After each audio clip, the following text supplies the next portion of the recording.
English words याद रखने का एक ऐसा मेथड आपको बताने वाला हूं जो मैंने अपनी लाइफ में यूज किया, जिससे मुझे मल्टीनेशनल कंपनीज में जॉब मिली, अमेरिकन के साथ काम करने को मिला और एक के बाद एक प्रमोशंस भी मिली। मेरे इस सीक्रेट को जब आप जान जाओगे तो आप भी इंग्लिश वर्ड्स याद रख पाओगे और फ्लुएंट इंग्लिश बोल पाओगे। आपको पता है ना कि इंग्लिश वर्ड्स याद रखना क्यों जरूरी है?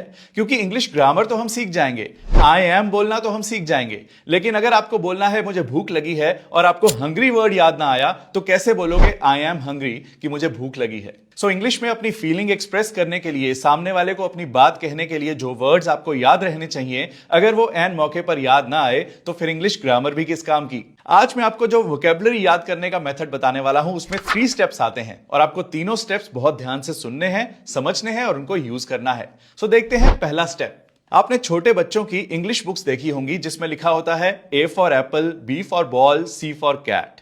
उसमें ऐसा नहीं लिखा होता कि ए फॉर एप्पल यानी सेब, बी फॉर बॉल यानी गेंद, सी फॉर कैट यानी बिल्ली। उसमें एप्पल की फोटो बनी होती है और साथ में एप्पल लिखा होता है, सेब नहीं लिखा होता, ताकि बच्चे एप्पल को देखकर याद रख पाएं कि ये एप्पल होता है। एक और आप ही की एग्जांपल लेते हैं। अगर मैं आपसे पूछूं कि आपके स्कूटर की चाबी कहां पड़ी है, तो सबसे पहले आपके आंखों के आगे वो फोटो आएगी कि आपके स्कूटर की चाबी फ्रिज के ऊपर पड़ी है और फिर आप बोलोगे कि स्कूटर की चाबी फ्रिज के ऊपर पड़ी है। इसी तरह अगर मैं आपको एक मूवी का नाम बताऊं, गदर, तो आपके सामने सबसे पहले सनी देओल की पगड़ी वाली फोटो आएगी, बिना पगड़ी वाली नहीं, क्योंकि गदर मूवी में उसने पगड़ी पहनी थी।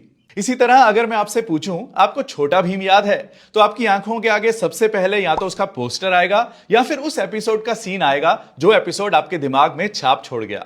इन सारी एग्जाम्पल से आप समझ गए होंगे कि मैं क्या कहना चाह रहा हूं।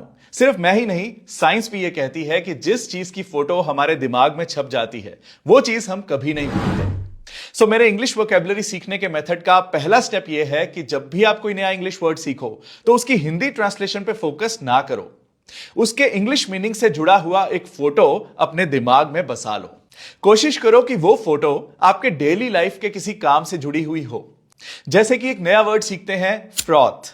फ्रॉथ मतलब झाग, लेकिन आपको इस मीनिंग को याद नहीं रखना है। आपके दिमाग में एक फोटो बस जानी चाहिए कि एक कॉफी का कप है और उसके ऊपर झाग आ रखी है और उसको बोलते हैं फ्रॉथ। याद रखना है, कॉफी का कप है, उसके ऊपर झाग है और उस झाग को फ्रॉथ बोलते हैं। अगली बार जब भी आप फ्रॉथ वर्ड सुनो तो आपकी आंखों के आगे सबसे पहले कॉफी का कप आना चाहिए और उसके ऊपर की झाग, जिसे फ्रॉथ बोलते हैं। ना कि आपको यह याद रखना है कि झाग को इंग्लिश में फ्रॉथ बोलते हैं। अब इस मेथड का पहला स्टेप तो हो गया कि आपने अपने दिमाग में एक फोटो बसा ली, अपनी फोटोग्राफिक मेमोरी में यह स्टोर कर लिया कि इस चीज को यह बोलते हैं। अब देखते हैं सेकंड स्टेप। इस स्टेप में करना यह है कि जो वर्ड आपने सीखा है उसकी फोटो को याद रखते हुए कोई 3 सेंटेंसेस बनाने हैं। सेंटेंसेस सिंपल भी हो सकते हैं, आपको मुश्किल सेंटेंसेस नहीं बनाने, बस सेंटेंसेस बनाने हैं। जैसे कि फ्रॉथ वर्ड को ही ले लेते हैं, इसके 3 सेंटेंसेस बनाते हैं। सिंपल सेंटेंसेस बनाएंगे। I love froth on my coffee, my coffee has too much froth, I want coffee without the froth. इस स्टेप का एक इंपॉर्टेंट सीक्रेट यह है कि ये सेंटेंसेस आपको मुंह में नहीं बोलने, आपको लाउडली बोलने हैं, जोर से बोलने हैं, ताकि आपके मुंह को भी आदत पड़ जाए और आपके दिमाग को भी आदत पड़ जाए इस नए इंग्लिश वर्ड की। अब हम स्टेप नंबर 3 देखेंगे और उसके बाद इस पूरे मेथड की प्रैक्टिस करेंगे 10 इंग्लिश वर्ड्स के साथ। इससे आपकी प्रैक्टिस भी हो जाएगी और आपको 10 न्यू इंग्लिश वर्ड्स भी आ जाएंगे जो आपको कभी नहीं भूलेंगे। स्टेप नंबर 3 क्या है? आपने देखा होगा कि स्कूल के, कॉलेज के स्टूडेंट्स चाहे पूरा साल मस्ती करते रहें, लेकिन एक टाइम ऐसा आता है कि वो भी सीरियस हो जाते हैं। कौन सा टाइम है वो?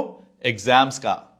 इसे एक और तरीके से समझते हैं कि मान लो आपके घर में आपकी फोटो लगी है या कोई पेंटिंग लगी है। अगर आप उसकी डस्टिंग नहीं करोगे तो कुछ ही महीनों में उस पर इतनी धूल जम जाएगी कि आपको वो फोटो दिखनी बंद हो जाएगी। और वही अगर आप रेगुलरली उसकी डस्टिंग करोगे तो वो फोटो हमेशा क्रिस्टल क्लियर दिखेगी। यही हाल है हमारे दिमाग का। जिन बातों को आप कभी रिकॉल नहीं करोगे, कभी याद नहीं करोगे, वो इतनी पीछे चली जाएंगी कि हमारी मेमोरी में से फेड हो जाएंगी। वही बात है कि कॉलेज या स्कूल के पहले महीने में जो हमने पढ़ा वो एग्जाम टाइम तक तभी याद रहता है जब हम उसे रिवाइज करते हैं। यही है हमारा स्टेप 3 कि आपको अगले दिन रिवाइज करना है कि आपने कल कौन सा वर्ड सीखा था। यहां एक इंपॉर्टेंट चीज यह है कि अपना टेस्ट लेते हुए आपको वो हिंदी वर्ड याद नहीं करना कि झाग की इंग्लिश क्या होती है। आपको याद करना है उस फोटो को कि कॉफी के ऊपर जो चीज होती है उसे इंग्लिश में क्या बोलते हैं। मैंने कल क्या सीखा था? वो वर्ड है फ्रॉथ। तो चलिए अब इसी मेथड के साथ प्रैक्टिस करते हैं और 10 इंग्लिश वर्ड सीखते हैं। First word is fragile. इस फोटो को अपनी आंखों में बसा लो कि जो चीज आसानी से टूट जाए, डैमेज हो जाए, वो फ्रेजाइल होती है। The glass is fragile, please handle with care. Second word is reluctant. इस फोटो को अपने माइंड में बसा लो कि किसी काम को करने से संकोच करना, हेजिटेट करना, यह होता है रिलक्टेंट होना। She was reluctant to come to my home. Next word is overwhelmed. इस फोटो को अपने दिमाग में बसा लो कि इतना सारा काम इकट्ठा होने पे बर्डन फील होने लगना, बोझ फील होने लगना। I felt overwhelmed bye so many tasks. Next word is persistent.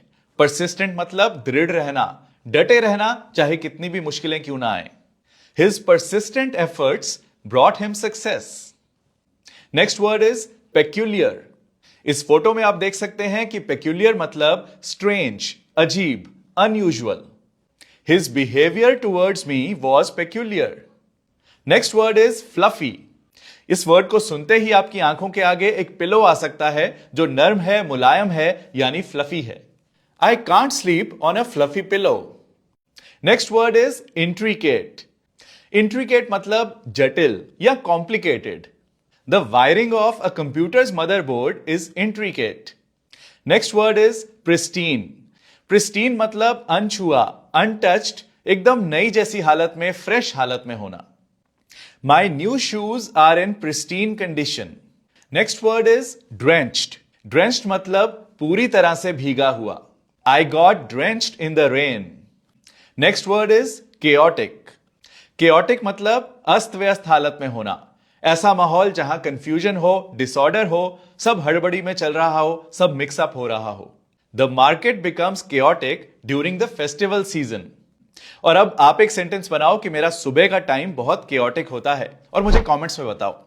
इस मजेदार लेसन की तरह मेरा फुल स्पोकन इंग्लिश कोर्स भी बहुत अलग है, बहुत खास है, क्योंकि उसमें मैंने एक्टिंग करके मजेदार तरीके से एक वेब सीरीज की तरह आपको इंग्लिश सिखाई है। हंसते हंसाते आपको इंग्लिश भी आ जाएगी और पता भी नहीं चलेगा।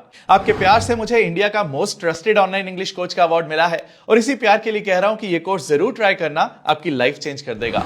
लिंक डिस्क्रिप्शन में है या फिर आप avvalenglish.com पर भी जा सकते हैं। अगर होना है सफल तो फॉलो अव्वल।